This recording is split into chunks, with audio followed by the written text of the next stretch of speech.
While the world argued over ChatGPT, Google Gemini, and Sora, Apple stayed silent. No flashy demos, no AI hype. But that silence wasn't weakness, it was strategy.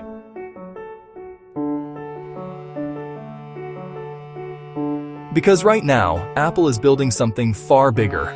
Not just a chatbot, but an entirely new layer of intelligence baked into every iPhone, iPad, and Mac. They call it Apple Intelligence. But if you think this is just Siri 2.0, you're about to be surprised.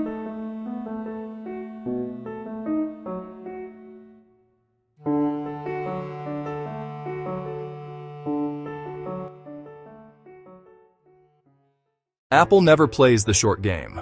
While others rush to release chatbots, Apple redesigned the rules of personal computing. Instead of making AI a product, Apple made it an invisible feature.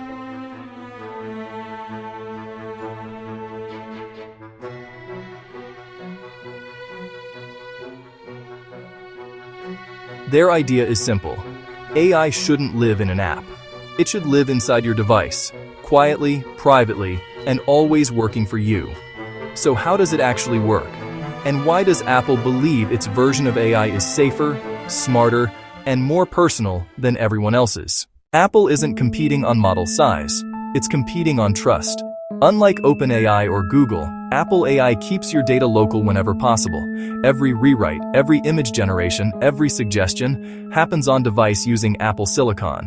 When it does need extra processing power, it uses something called private cloud compute.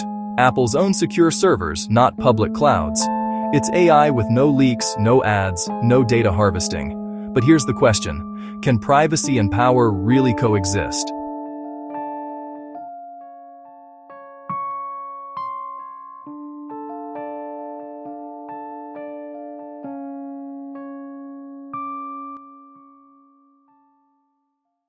Apple's biggest breakthrough isn't in creativity, it's in context.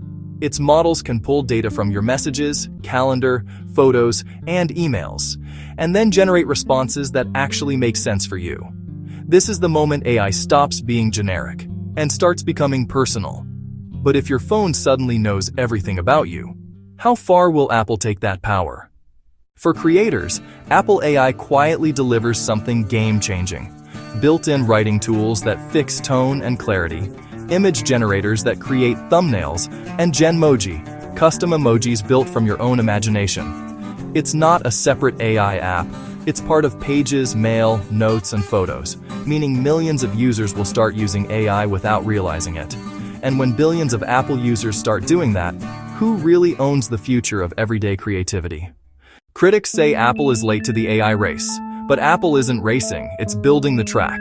OpenAI has ChatGPT, Google has Gemini, Microsoft has Copilot. Apple, it has the ecosystem.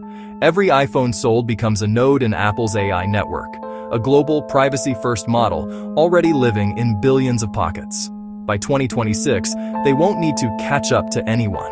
The AI will already be in your hand. But can Apple's closed garden approach keep up with open-source innovation? Apple doesn't chase markets, it creates them.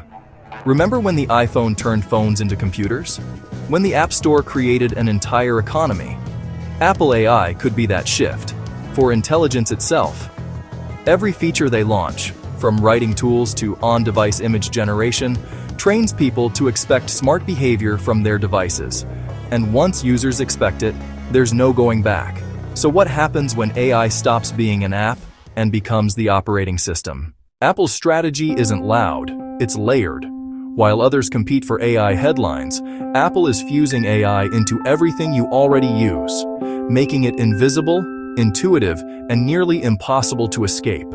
And that's how they'll win. Not by shouting, but by silently embedding intelligence into the devices we can't live without.